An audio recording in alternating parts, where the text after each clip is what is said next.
Welcome you to all, this is Wasim and welcome to learn easy.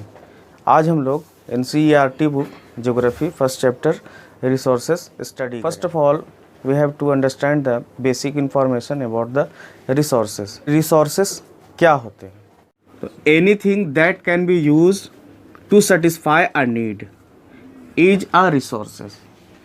मतलब कोई भी सामान, कोई भी ऑब्जेक्ट जो हमें अपनी ज़रूरतों को पूरा करने में मदद करता है, वो क्या है? वो रिसोर्सेस है। ओके, तो कोई भी सामान, पेन है, कॉपी है, जिस घर में हम रहते हैं, फ़ैन यूज कर रहे हैं, मोबाइल यूज कर रहे हैं, बोर्ड यूज कर रहे हैं, लाइट यूज कर रहे हैं, तो बोथ ऑल ऑफ ये क्या है? ये रिसोर्स है। मीन्स जो हमारे कामों में मदद करता हो।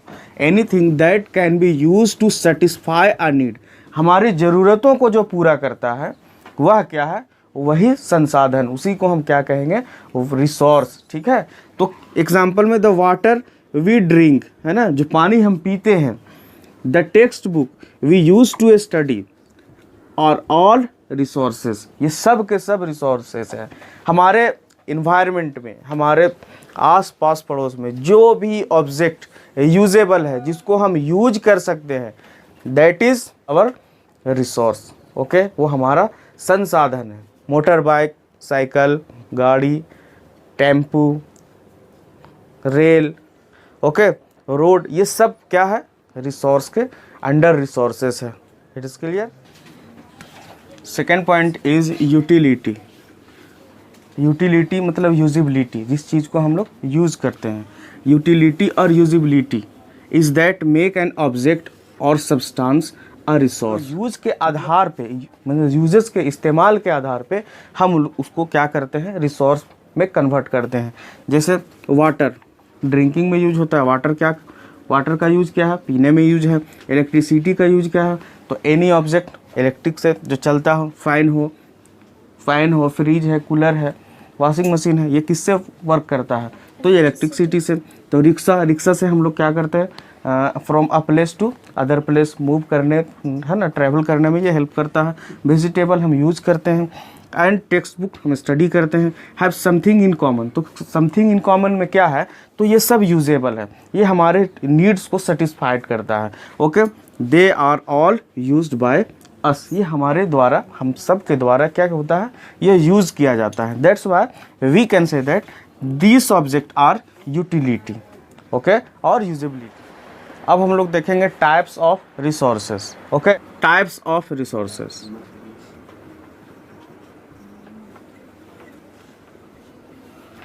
इसको मेनली 2 भाग में डिस्ट्रीब्यूट करेंगे। ठीक है, first one is natural and second one is man made. तो नेचुरल में क्या होगा? ह्यूमन हो गए, और मैन मेड में वो सारे ऑब्जेक्ट जो इंसानों के द्वारा बनाया गया है। क्लियर है? और ह्यूमन में वो सारे ऑब्जेक्ट जिसको प्राकृतिक के द्वारा बनाया गया है, तो वो सारे नेचुरल रिसोर्सेस होंगे। और जो मैन मेड है वो man made. Natural resource, first को हम लोग समझेंगे। Natural resources that are drawn from nature and use without much modification. Without much modification means हम इसमें कोई बदलाव, ज़्यादा बदलाव कुछ नहीं करते हैं, जैसा है वैसा ही यूज करते हैं। जैसे मोस्टली अभी हम लोग हैंडपम्प से वाटर निकालते हैं, तो यूज़ करना स्टार्ट कर देते हैं। ड्रिंकिंग में यूज़ करते हैं, बाथिंग में यूज़ करते हैं, उसमें कुछ ज़्यादा मॉडिफिकेशन नहीं करते हैं। ओके, एयर, जो एटमॉस्फेयर में एयर है, ऑक्सीजन है, उसमें क्या मॉडिफिकेशन? कुछ मॉडिफिकेशन नहीं करते हैं हम लोग, जैसा है उसी तरह से हम लोग उसको एज अ ब्रेथिंग में, रेस्पिरेटरी सिस्टम हमारा यूज करता है। मीन्स हम उसको सांस लेने में, श्वसन में यूज करते हैं। तो इसमें क्या बदलाव किए? कोई बदलाव नहीं। ओके, तो are called natural resources. Means ये जो है, जो हमें नेचर से डायरेक्टली मिला है, वो क्या है? वो नेचुरल रिसोर्सेस है। द एयर वी ब्रेथ, जो हवा जो हम सांस लेते हैं। The water in our rivers, lake, the soil, मिट्टी, minerals are all natural resources. तो ये सब हमारे नेचुरल रिसोर्सेस है। इसमें और भी बहुत सारे ऑब्जेक्ट हैं, आप उसको ऐड कर सकते हैं। अब हम लोग नेचुरल रिसोर्सेस को क्लासिफाइड करेंगे इन लेवल पे, level of development, use, origin, stock and distribution. Okay, अब देखेंगे लेवल ऑफ डेवलपमेंट। तो देखिए level of development, level of development में क्या होगा, इसको दो भाग में डिवाइड किया गया है। एक first one is actual resources and second one is potential resources. तो एक्चुअल रिसोर्सेज में हम लोग को ये मालूम होता है, हम जानते हैं कि हमारे देश में, हमारे राज्य में, हमारे ज़िला में कितना रिसोर्सेज है, उसकी जानकारी होती है। ओके, अब पोटेंशियल रिसोर्सेज में हमें ये जानकारी नहीं होती है कि हमारे देश में कितना सोना है, हमारे देश में कितना कोयला है। तो ये पोटेंशियल रिसोर्सेज होता है। ओके, तो फर्स्ट ऑफ ऑल हम लोग अब एक्चुअल रिसोर्सेज को समझेंगे। एक्चुअल रिसोर्सेज एक्चुअली में होता क्या है। तो actual resources those resources whose quantity is known, वह रिसोर्सेज जिसकी क्वांटिटी हम लोगों को मालूम होता है। जिस तरह से झारखंड में कोयला का जो क्वांटिटी है, ये एक्यूरेट तो नहीं है बट मालूम है कि झारखंड में भारत में कोयला का जो भंडार है वो प्रथम स्थान पे है। मतलब यहाँ कोयला का स्टोरेज जो है वो बहुत ज़्यादा है। मतलब जब पूरा भारत में सबसे ज़्यादा कोयला हमारे राज्य झारखंड। ये क्या है, those are being used in present, और इसका इस्तेमाल, इसका यूज इन प्रेजेंट में हम लोग कर रहे हैं। रिच डिपॉजिट ऑफ कोल इन झारखंड, ठीक है, बहुत ज़्यादा यहाँ पे कोयला का भंडारण है। तो इससे ये जो आंकलन किया गया है, जो हम लोगों इसका जो एनालिसिस करके जो बताया गया है, तो ये एक्चुअल रिसोर्सेज है, हम लोगों को पता है इसके बारे में। फिर क्या है कि the dark soil of Deccan plateau in Maharashtra. तो डेक्कन प्लेटू महाराष्ट्र में जो डार्क सॉइल है, तो उसकी भी जानकारी है हम लोगों की, कितने क्षेत्र पे, क्षेत्रफल पे, कितना एरिया पे ये फैला हुआ है। अकॉर्डिंग टू दिस, इस जानकारी के हिसाब से वहाँ उसी तरह का प्रोडक्शन किया जाता है, एग्रीकल्चर किया जाता है। Second one is potential. तो potential resources are those whose entire quantity may not be known। Potential resources वह रिसोर्सेज है जिसकी इंटायर क्वांटिटी हम लोगों को जानकारी में नहीं है। Okay, and these are not being used at present, और उसका इस्तेमाल अभी एट प्रेजेंट में नहीं हो पा रहा। These resources could be used in future, और वो रिसोर्सेज को क्या किया जाएगा फ्यूचर में यूज।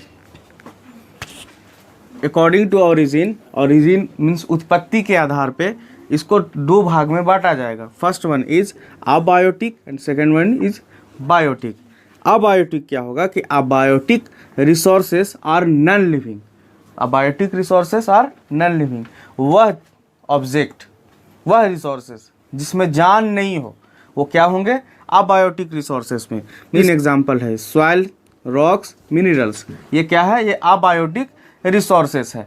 बट बायोटिक्स में क्या होगा कि biotic resources are living things such as plant and animal. Okay, तो अबायोटिक पे वे सोर्सेस आएंगे, वे रिसोर्स आएंगे जिसमें जान नहीं है, बहुत सारे हैं। ओके, एंड बायोटिक में क्या होगा कि plant and animal means fauna and flora, इसलिए दोनों किस में आएंगे तो बायोटिक में आएंगे। अब देखो क्लियर है, नेचुरल रिसोर्स को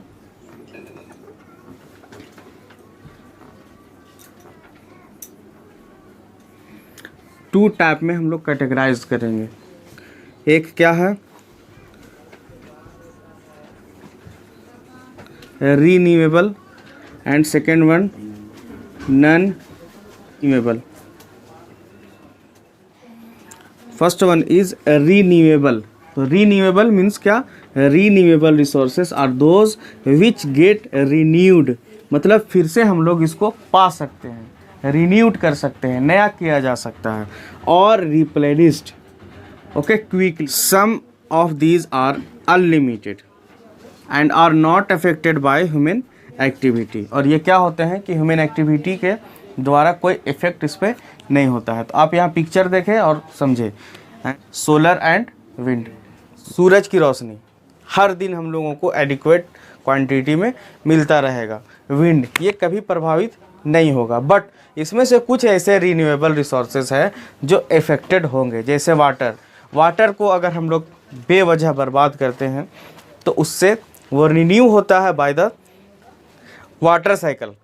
वाटर जो है, वाटर वाटर साइकिल प्रोसेस से ये रिन्यू होता है ना।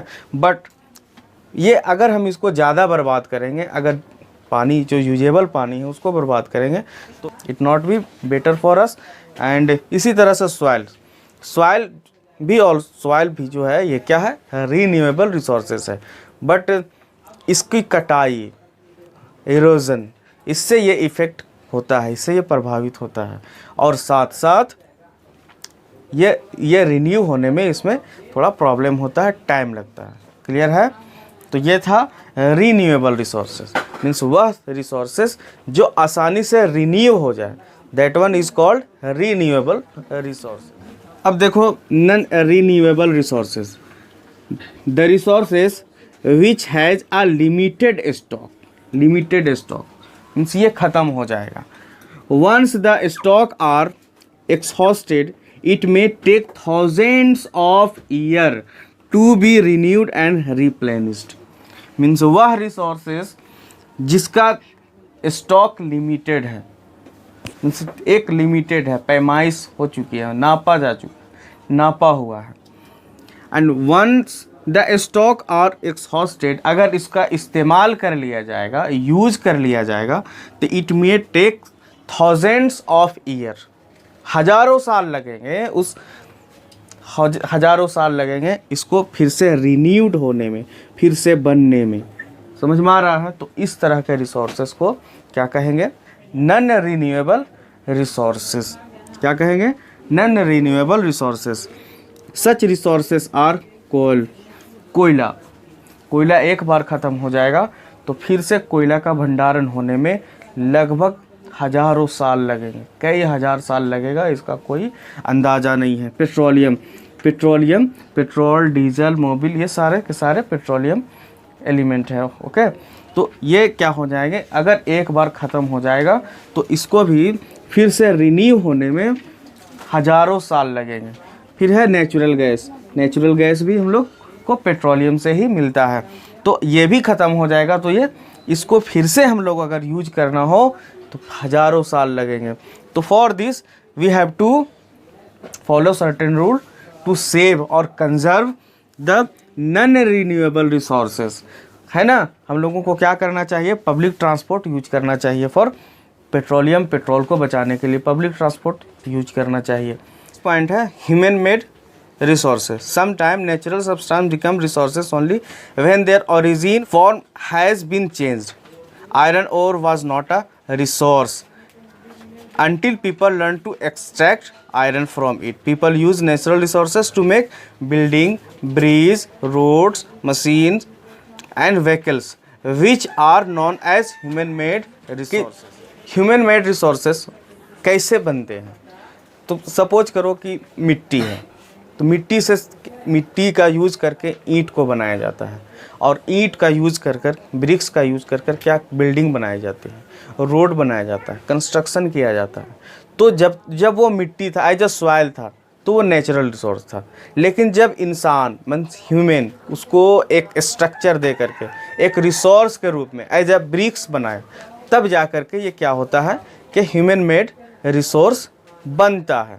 ओके, उसी तरह से आयरन ओर्स, जब हेमेटाइट निकाला जाता है, माइनिंग किया जाता है, तो आफ्टर माइनिंग उसको क्या किया जाता है? फिल्ट्रेशन किया जाता है, उसको एज अ रॉड, है ना, और आयरन के रूप में एज अ आयरन उसको स्ट्रक्चर में लाया जाता है। देन वो क्या होता है कि यूजेबल हो पाता है। तो जब तक यूजेबल नहीं रहता है तब तक तो वो तो नेचुरल रिसोर्सेज में है। बट जब इंसान मीन्स ह्यूमन उसको एज ए यूजेबल बनाते हैं, तो जो इफ़ोर्ट ह्यूमन लगाते हैं उसको बनाने में, तो यही इफ़ोर्ट मिल करके क्या कहलाएगा? Human made resource. ओके, देखो ह्यूमन रिसोर्स अब हम लोग समझेंगे। तो ह्यूमन रिसोर्स में ह्यूमन को हमने क्या कर रखे हैं? सेंटर में रखे हैं। तो ह्यूमन क्या करेगा? सबसे पहले हम लोग काम करेंगे एज अ लेबर, ठीक है, एज अ लेबर वर्क करेंगे, और कोई फार्मिंग करेंगे या फार्मर एज अ फार्मर या फार्मिंग करेंगे। तो फार्मिंग करेंगे तो हम क्या करेंगे? यहाँ प्रोड्यूसर है, हम खेती करेंगे, ऑब्जेक्ट को ग्रो कराएंगे, माइनिंग करेंगे, बहुत सारा वर्क कर सकते हैं। जितने तरह का वर्क है जो ह्यूमन करते हैं वो करेगा और करेंगे। देन फिर उसको क्या करेंगे, फैक्ट्री में हम लोग ले जाएंगे। फैक्ट्री में जब ले जाएंगे तो फैक्ट्री में ये यहाँ से रॉ मटेरियल लेकर जाएंगे, मीन जब फार्मिंग करेंगे वो क्या होगा, एक रॉ मटेरियल होगा। और इस रॉ मटेरियल को हम लोग क्या करेंगे, फैक्ट्री में ले जाएंगे। और फैक्ट्री में क्या करेंगे, फैक्ट्री में हम लोग टेक्नोलॉजी यूज करेंगे। फैक्ट्री में टेक्नोलॉजी यूज करेंगे और टेक्नोलॉजी यूज करके हम लोग क्या बनाएंगे, ऑब्जेक्ट। ओके, तो इन इतना जो प्रोसेस है, लेबर, फार्मिंग और फार्मर, फैक्ट्री, टेक्नोलॉजी, इसको कौन करेगा, इसको कौन कर रहा है, तो कौन, ह्यूमन। ओके, अगर ह्यूमन ना हो देन क्या होगा, ये जो प्रोसेस है ये कंप्लीट हो पाएगा नहीं। तो human is a main resource, human is a, क्या हम लोग का, तो वी कैन से दैट